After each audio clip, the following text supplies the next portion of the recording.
Assalamualaikum warahmatullahi wabarakatuh. Perkenalkan, saya Tuti Fiani, Program Studi Pendidikan Agama Islam, Fakultas Agama Islam, Universitas Muhammadiyah Palangkaraya. Baiklah, pada video kali ini dan kesempatan kali ini, saya akan menjelaskan tentang takhrij hadis, baik itu manfaatnya, maksudnya baik itu pengertiannya, tujuannya, manfaat dan kegunaan takhrij hadis. Pengertiannya secara bahasa yaitu berasal dari kata kharaja yang berarti tampak atau jelas.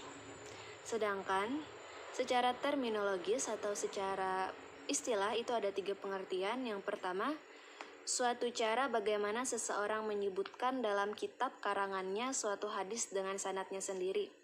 Maksudnya, seseorang itu bisa bagaimana seseorang menyebutkan hadis beserta sanadnya ketika ditunjukkan suatu hadis yang tidak disertai sanadnya. Ya. Dan yang kedua, seseorang yang menyebutkan hadis-hadis dengan sanad-sanad miliknya sendiri. Dalam sanadnya itu bertemu dengan perawi sanad pengarang kitab sebelumnya. Jadi orang yang meriwayatkan hadis itu dapat menyebutkan rangkaian atau rentetan nama-nama periwayat hingga sampai ke Rasulullah Shallallahu Alaihi Wasallam. Dan pengertian yang ketiga, mengembalikan hadis kepada ulama yang menyebutkan dalam suatu kitab dengan memberikan penjelasan tentang hukumnya. Jadi, kita dapat menyebutkan apa kedudukan dari hadis itu tadi ketika kita melakukan takhrij hadis. Dan selanjutnya adalah tujuan dari takhrij hadis. Yang tujuan utamanya adalah untuk menunjukkan sumber hadis-hadis dan menerangkan apakah hadis itu ditolak atau diterima gitu. Nah, selanjutnya adalah manfaat dan kegunaan takhrij hadis. Yang pertama, mengenalkan sumber-sumber hadis, kitab-kitab di mana suatu hadis berasal dan ulama yang meriwayatkannya.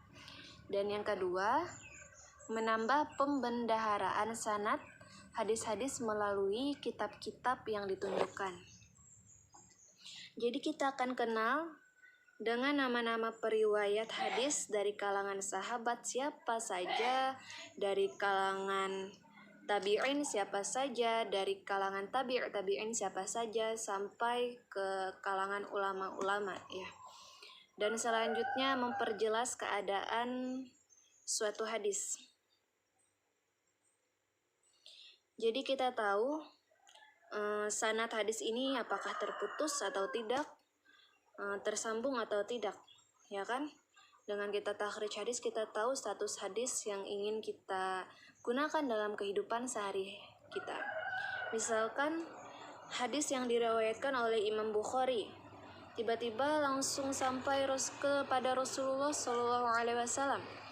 Padahal Imam Bukhari itu wafatnya tahun 256 dan Rasulullah wafatnya tahun 2 Hijriah. Tidak mungkin Imam Bukhari mendapatkan hadis tersebut langsung dari Nabi. Pasti melalui perawi-perawi hadis yang lainnya. Nah, siapa saja perawi ini? Tentu kita mengetahuinya dari sanad. Ya, sanad itu kan rentetan siapa-siapa yang meriwayatkan hadis, baik itu dari kalangan sahabat, baik itu dari kalangan tabi'in, dan sampai kalangan mukharijul hadisnya. Dan manfaat yang keempat, memperjelas hukum hadis dengan melihat banyak atau tidaknya riwayatnya. Jadi kita tahu, oh ini hadisnya sahih, oh ini hadisnya hasan, oh ini hadisnya mutawatir, yang ini maudhu.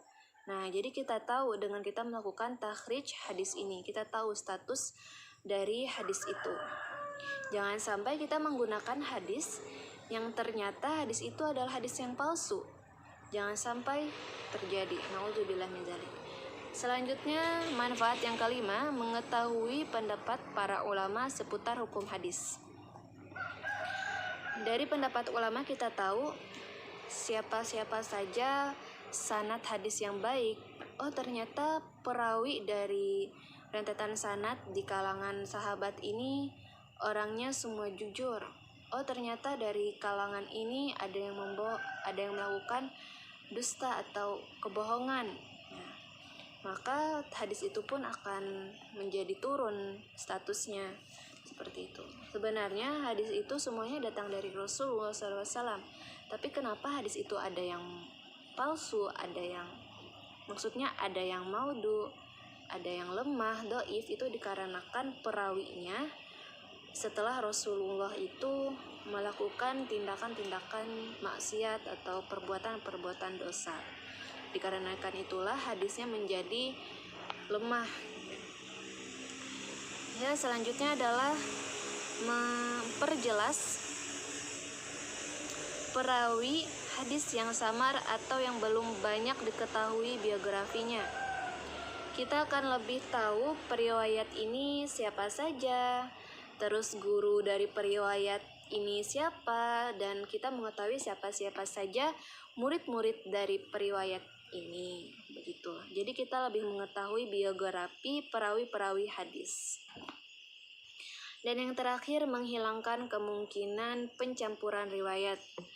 Nah, jadi supaya kita tidak menggabungkan hadis, atau misalnya ada 2 hadis digabungkan menjadi 1, sehingga tercampur aduk itu sanadnya, ya.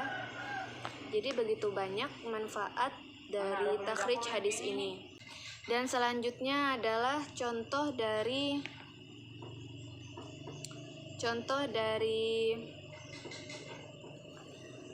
hadis yang secara umum kita tidak tahu sanad apa dari hadis ini, sanadnya apa kita tidak tahu, ada di kitab mana dan nomor berapa, ya. Kita hanya tahu matan dan sahabat periwayat utamanya saja. Di sini ada sebuah hadis sebagai contoh umum.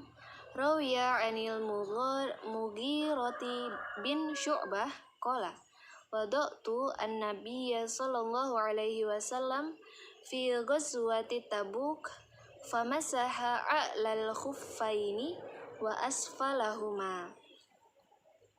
Yang artinya di situ periwayatnya yaitu sahabat Mughirah bin Syu'bah. Beliau berkata, ketika sahabat tersebut duduk bersama Nabi Muhammad SAW pada masa perang Tabuk, dia melihat Rasulullah mengusap khufnya. Khuf itu adalah kaos kaki yang dipakai pada musim dingin dan terbuat dari kulit. Dan beliau juga mengusap di bawah khufnya atau di telapak kakinya. Nah, kita tidak tahu ini sanadnya apa, kita tidak tahu ini hadisnya ada di kitab mana, ya. Jadi setelah kita melakukan takhrij, periwayatnya ternyata adalah Imam Tirmizi, Imam Abu Daud, dan Imam Ibnu Majah. Ada 3 periwayat di sini. Dan teman-teman bisa lihat di situ bagaimana hadis yang diriwayatkan oleh Imam Tirmizi, bagaimana hadis yang diriwayatkan oleh Imam Abu Daud, dan bagaimana hadis yang diriwayatkan oleh Imam Ibnu Majah. Nah, itu adalah salah satu contoh dari takhrij hadis. Dan selanjutnya kita akan masuk ke pembahasan yang terpenting, yaitu metode atau bagaimana cara melakukan takhrij hadis. Yang pertama, ada metode takhrij melalui lafal pertama dari matan hadis. Dari metode ini adalah pencarian hadis dengan menggunakan metode dengan bergantung pada lafal pertama pada matan atau isi hadis. Penggunaan metode ini, ketika kita menggunakan metode ini, hadis-hadis yang memiliki lafal pertamanya menyesuaikan huruf-huruf hijaiyah, seperti hadis yang huruf pertamanya alif, ba, dan ta, dan selanjutnya, dan sebagai lainnya, dan macam-macam. Misalkan ada sebuah contoh hadis man gossana falaysa minna. Jadi ketika teman-teman mau menggunakan metode yang pertama ini, teman-teman harus menggunakan kalimat pertamanya dari lafal pertamanya, yaitu mim. Man gossana falaysa minna. Man berarti mim. Maka membuka pada bab mim atau pada kamus mim, ya. Dan selanjutnya metode kedua yaitu takhrij melalui kata-kata dalam matan hadis. Pencarian hadis dengan menggunakan metode kedua ini bergantung pada kata yang paling jarang kita dengar dalam hadis tersebut agar mudah dalam pencariannya. Misalkan ada sebuah hadis, la yu'minu ahadukum hatta yuhibbu li akhihi ma yuhibbu li nafsihi.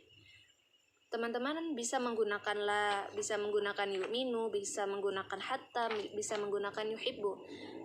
Ketika teman-teman mencari hadis ini menggunakan kata la, begitu banyak hadis-hadis yang lain juga menggunakan la. Jadi teman-teman harus mencari kata di dalam hadis ini yang jarang teman-teman dengar. Misalkan kita menggunakan kata yuhibbu, maka kita harus mencari kata asal dari kata yuhibbu juga. Asal katanya itu habba atau fi'il madinya, agar teman-teman bisa menggunakan metode yang kedua ini. Dan selanjutnya adalah metode takhrij melalui riwayat pertama dari jalur sahabat. Nah, ketika menggunakan metode yang ketiga ini, jadi kita ingin menggunakan takhrij ini, kita harus tahu siapa nih nama sahabat yang meriwayatkan hadis tersebut. Misalnya hadis dari Abu Hurairah, hadis dari Sayyidina Umar bin Khattab. Nah, misalkan ada sebuah hadis, innamal a'malu binniyat. Nah, itu kan hadis yang diriwayatkan oleh Sayyidina Umar bin Khattab. Nah, baru kita bisa menemukan hadis yang kita inginkan ketika kita tahu siapa periwayat dari kalangan sahabatnya atau periwayat pertamanya. Selanjutnya, takhrij hadis melalui tema hadis. Kitabnya itu tentu kitab hadis yang disusun dengan tema-tema hadis. Misalnya, utlubul ilma faridatun ala kulli muslim.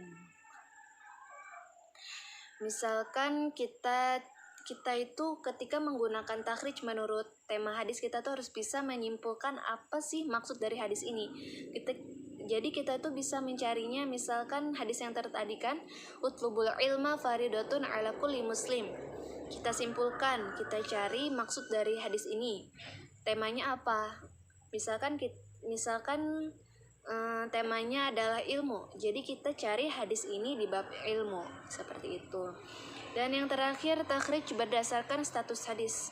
Syaratnya satu, kita harus tahu kedudukan hadis ini apa. Apakah dia sahih, hasan, dhaif, maudhu, dan lain-lain. Kalau kita tidak tahu kedudukannya, kita tidak bisa menggunakan metode yang kelima ini.